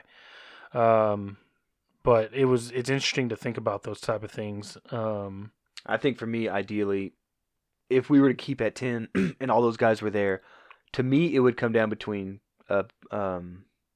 it's not Penei Sewell. Who's the Northwestern guy? I forget his name. Okay, but you know what I'm talking about. Yes. He's the number He's two. the number 2 tackle. tackle. I would take him or Micah Parsons. I know the corners are there, but I've also heard, because I'm not an expert at this, I listen to guys on the fan. They say it's a pretty deep corner safety draft that you can get those guys later, but Micah Parsons is the number 1 rated linebacker. The Northwestern guy is the number 2 rated tackle. And yeah, these other guys are rated number 1 and 2, but then they say, hey, you can get these guys in the round. We got Diggs last year, and we Second got round. Cheeto in 2, we got Jordan Lewis in 3, we got Anthony Brown, I think, in 6. So they can find these guys. So I think you take the sideline to sideline linebacker, or you take the offensive tackle that can be your future. He's going to have to replace, I hope, Tyron Smith is, but it seems like Lyle Collins' fat ass just don't want to play anymore. Those are the reports that he just wouldn't get in shape. They said he got in that car wreck, but then it was a minor wreck, and they just said he was never in playing shape, and they just deactivated him the whole year. So That's crazy. I thought he had surgery. he did, but then they said he never rehabbed, and he never got in shape, and had never showed any motivation to That's play crazy this year. because the Cowboys. They gave him like a 4-year. He was about 10 a year, so it was like 4 for 40, Yeah, which is a good deal because considering you were undrafted, which he was undrafted over very shitty reasons. But yeah. it's like, man, our line was our identity and I was so happy about that. I love having a good offensive line, and I love having a good defensive line because I think that's where it's where you make a team. Well, that's where you win. Yeah, you win win in the on, trenches. on the line. Yeah, so it's like that's why I'm saying I'm almost leaning towards the Northwestern kid if he's there. But if they decide to trade back to like 17 and they pick up an extra 2 for next year or whatever, This year, I want it this year. Well, yeah, you you're need right. it this year. Take it this year. If you were to trade back and still be in the top 20 and you got an extra second, I'm not mad about that. You just either. need more darts to throw. Because at the then board. maybe you could still take Surtain with that first round pick and then get a second round offensive line. You know what I'm saying? So I either want to take one of those 2 guys because I think we can wait on the DBs, or I want to trade down. I feel you. And we got to do something about this defense. Our offense was still pretty decent with Andy Dalton missing an All-Pro, 2 All-Pros at guard and a tackle, And and then then another Pro Bowl tackle. Yeah, You're missing 3 either Pro Bowls or All-Pros and and, you're starting a rookie, quarterback. and we're without Frederick. Yeah, who retired? who retired. But I'm saying your whole line was different. Your quarterback was And out. within that, you were playing different variations of the line throughout the whole. Oh, yeah, there was never a solid it unit. calmed down toward the end of the season, but there was a time in the beginning and middle of the season where it was just musical chairs. That's what I'm saying. Then they could still put up, Andy Dalton could still get a 275, 2 touchdowns, and Pollard and CeeDee Zeke Lamb still was could 25 combine. yards away from 1,000. Yeah, so I'm saying, look, our offense is still set, especially if we can get healthy and get back. Got to do something about defense, man. I agree. 100% got to go defense. But our favorite time of the year, I mean, yeah, it's I no more love the football, draft, but it's dog. our favorite time of the year from like February to or actually March to the. No combine, though, I don't think. Maybe Yeah. they'll do pro days. I But think they're. Are you sure they're not doing combine? I shouldn't say definitively. I think they are doing combine. I hope so. I hope I'm wrong because I would love to watch I think combine. they're doing combine. I'm a nerd and I love to see how fast was that shuttle? Hell yeah! Yeah. Look at that The three three cone drill. yeah. He's killing it. Look at that high jump. Get that Yeah. guy on my team. Yeah. All right. So You want to do a Uh, quick prediction? yeah, let's do a prediction. I think Kansas City. I want to say the over under was like 53.5. That's healthy. I think they'll go over though. Kansas City alone could put up Yeah. 40, and Yeah. Brady's going to keep up. I think the over under could be closer to 60, but I'll take Kansas City. I'm gonna say 38-31. It's a I'm good score. gonna write it down. It's a good score. I'm going Kansas City 31-27. 31. And I bet the spread. I bet with mine they wouldn't cover. It could be about a 3.5 point spread. I would Yeah. bet. So if it is 3.5, we have them both covering the spread. Yeah. Which I could see. Kansas City's just got too many weapons. I And- do think Tampa Bay's defense will show up though, and Oh, I, yeah. I think they're the one team that can. But like we said, it could take one play from Hill to just gut them. oh, for sure, He could burn them for He could- 80 he yards could in bust one it wide play. open. Yeah. For sure. All right, so let's start wrapping it up, and let's get into what are we watching and what are we listening to. I will go first, and I think we're gonna have the same one, so we'll just kind of talk about Yeah. it. But I've listened to 2 podcasts here recently. One's called American Coyote, and the other one is called The Apology Line. Mm-hmm. Yeah, Yeah, I've been listening, or they've been previewing Apology Line a lot, so I've been looking forward to that. And then I didn't know it had already premiered until Yeah. you told me, and then just burned through the first 2 episodes. And have you already listened to the third one? Uh-huh.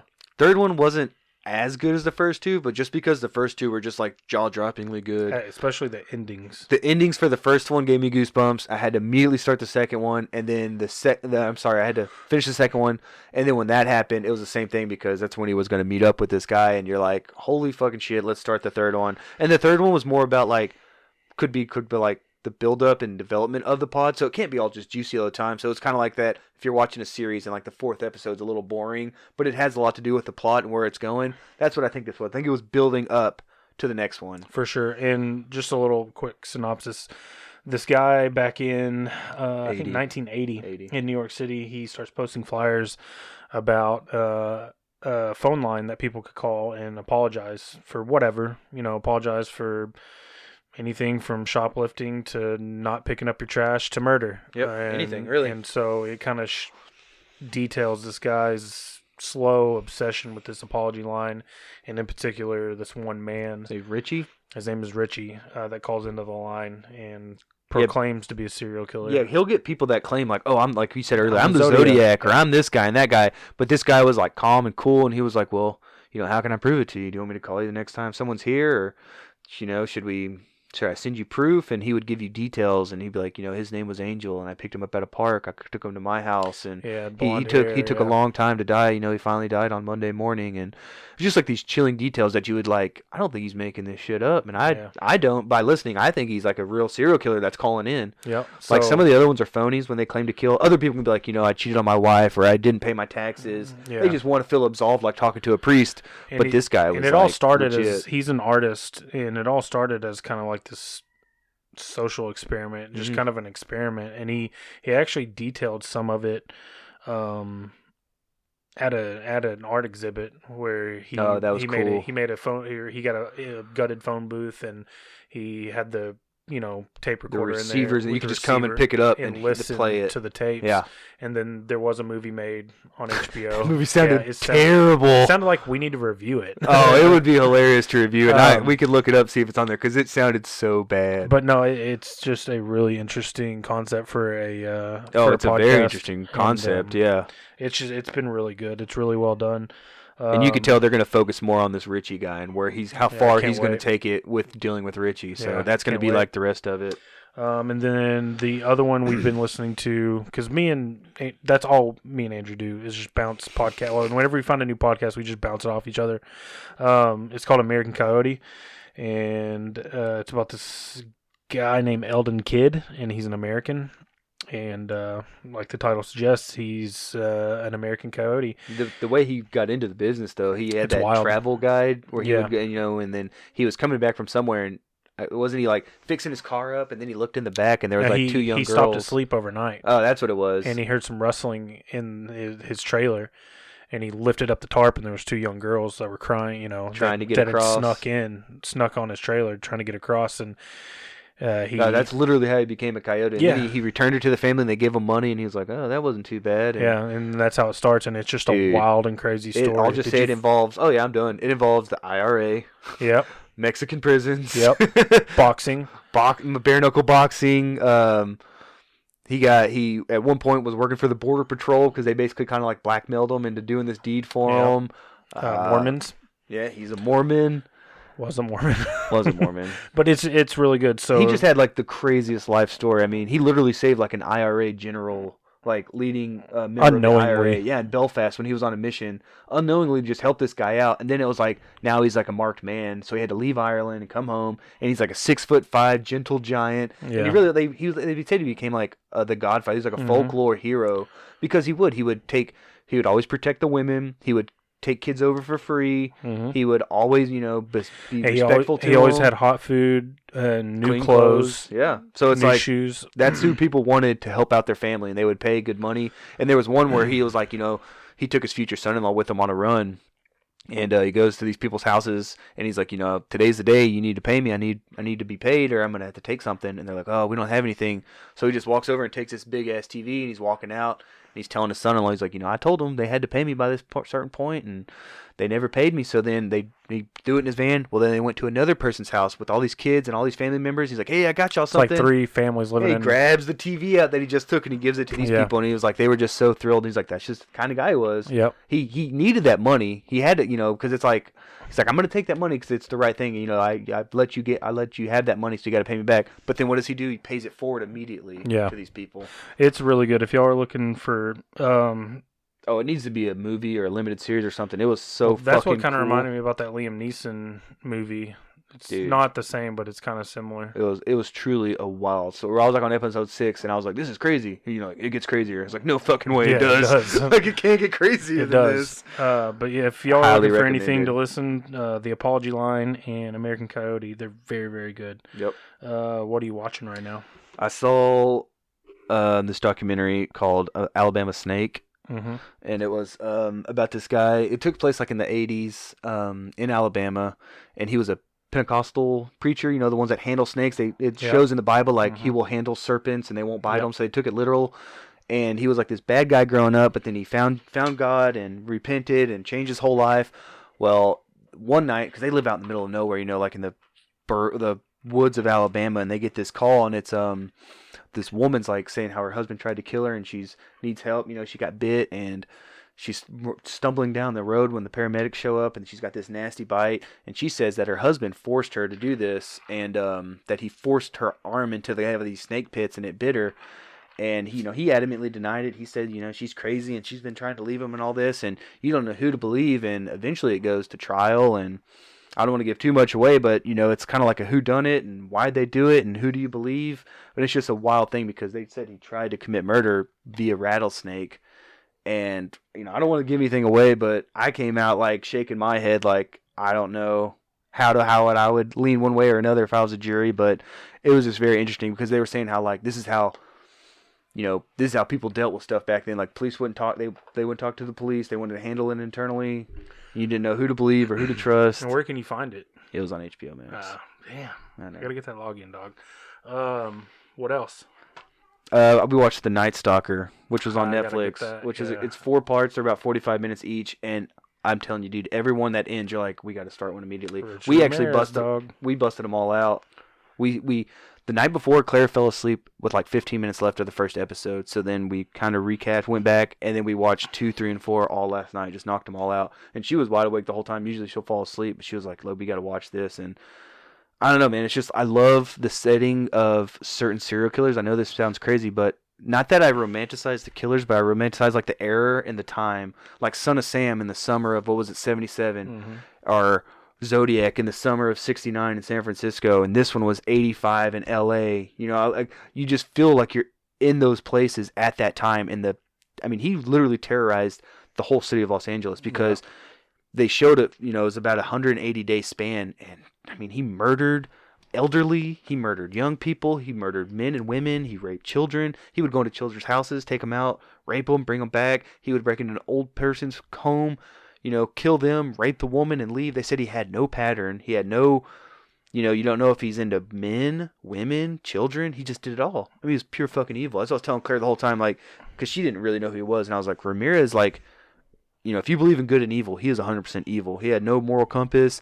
He didn't care if it was a child he was hurting or an elderly grandmother of Yep. 17 kids. What's weird is like the obsession with him, like women, Oh, all yeah. the women. And They then showed him in Sean court. Penn. Sean Penn was obsessed with him? I think he had a run-in with Sean Penn, Like, like pre-arrest? Like, when he's out? post arrest. I want to say like they were. Well, he must have visited him in jail then.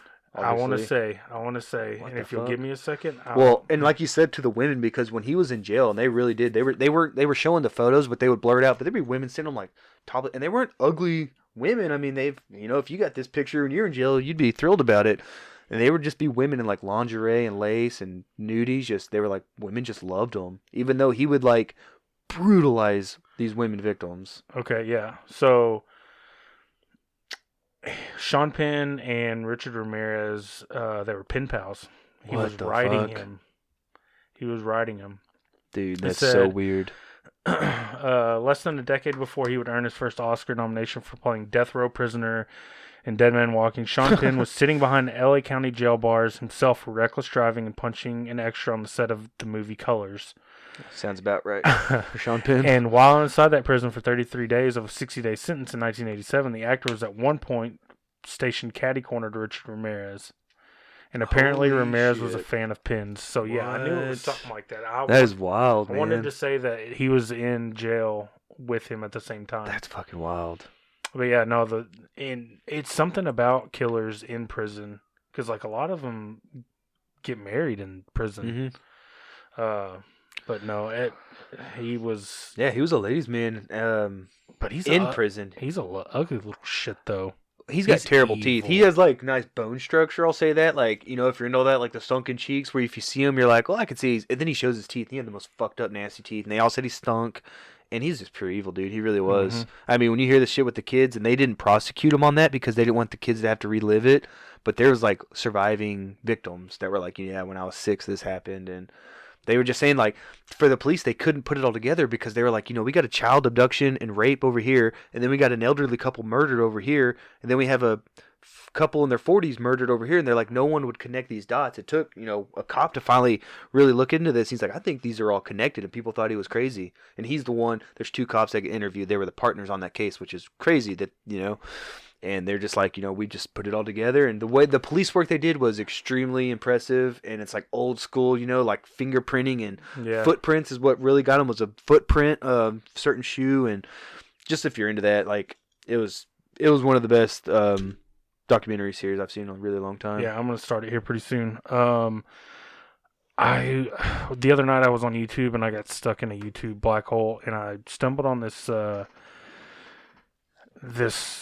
I don't know if they're a production company or what they do, but they made a series of short documentaries and one of them was called Oxyana and it was about the oxycodone epidemic in this town in West Virginia called Oceana. And it was so bad. It was people call it Oxyana, and they just interviewed some of the residents, some of the users, they interviewed this dentist there, that he was like, some of these people are just some of the best people on earth. They're loving, they're kind, they have good hearts. But oxycodone has destroyed this town, and it was just really good. And it's just, I think we've talked about it. The prescription drug industry, it's terrible. And then he had another one called Florida Man, where he just went down to Florida and he just filmed. And Florida is fucking wild, dude. Oh yeah. Florida is wild. And then he had a 2-part documentary called American Juggalo. And he filmed, I guess, the Juggalos and the Juggalettes, they have this thing called The Gathering or something. And it's like a week where all these Juggalos are in the backwoods of Tennessee, and there's explosions, and there's titties, and there's sex, and there's beer. And I didn't know this, but there's straight edge Juggalos. And there was a lot of whoop whoop, and there was a lot of Faygo, a lot of face paint. But I could not stop watching it. I copied my brother. I sent a link to my brother. I was like, "You have to watch this." Imagine stumbling upon a Juggalo convention like that in the middle of Tennessee woods. And there was kids there. What? Little Juggalos and Juggalettes? Yeah, mom and dad. Second, third generation. Yeah, yeah. It was, dude. You've got to watch it if you've got. For them, like dude, that really is like a lifestyle. And that's what they say. They said it's like a family, and like I can get behind it. He's like, yeah, there are Juggalo gangs, but they don't represent us. Like, and it showed like people. They were like, yeah, I was lost. Like, my parents wanted me to go to college. I didn't want to go to college. I was just bouncing around, and I discovered ICP and the Juggalos, and now they're my family. He's like, now, and this one guy was like, now I'm about to graduate college, and they turned my life around. They took me in when nobody would. And so I've actually like, heard I get that it is part. real tight knit. I get that. They do part watch of out it. for each other. Like Yeah. they look ridiculous, but they look ridiculous together. Yeah, they really are tight knit. But I've I always just could heard that. not stop watching it. And then there was a part 2, and I watched that. But I just got stuck in this black hole, and I just kept going down and down and down. And then, of course, season 12. Oh God! Married at First Sight came back on. I'm sure we'll get a whole season recap by next episode. You'll burn through them. No, I got to watch them live. I'm caught up. You finally caught up to all. Dude, I'm 11 caught other up. seasons. I'm caught up. They're where are they at? They're in Atlanta. Hotlanta. I don't know. Love if, is in the air. I don't know if this. I don't know if this one's gonna be any good. I'm sure we'll find out. I will let you know. Yeah, right. Let us know. You know. Our listeners are all on pins and They're needles. just waiting. I think they're looking forward to Big Brother coming back, actually. Probably. I'm looking forward to it because I'm going to get in on it. Let's go. I'm going to get in on it. See what I'm doing here? I extended my olive branch. Now you got to watch Married at First Sight. We'll see what There's happens. yeah. I didn't like the reaction there. All right. Well, I think we're clocking in at an hour 40. This was a good little one to get back into the groove of things. Like I said, I was excited all day at work. It feels good to be back in the chair. Feels good to be back talking with you and, getting back to it. It's going to take some getting used to saying, the Mild and Lazy Guys podcast. Was that it? Mild and Lazy Guys. We dropped the 2 because that's a given. And we want to have guests on, so we don't want to pigeonhole ourselves on a number. We first decided on 2 Mild and Lazy Guys. And then literally minutes before we hit record, we were like, let's just drop the 2. Yeah. Because I was like, how am I going to do this intro? Because intro flows a little better, I think. The first intro, I did say, hello, and welcome to and I stopped myself and had to re-record, so. And I don't want to get sued by Steve Martin and Dan Aykroyd, so yeah, distance ourselves a little bit as we can. On top of Sergey. Yeah. I can't afford these bills, dog. No.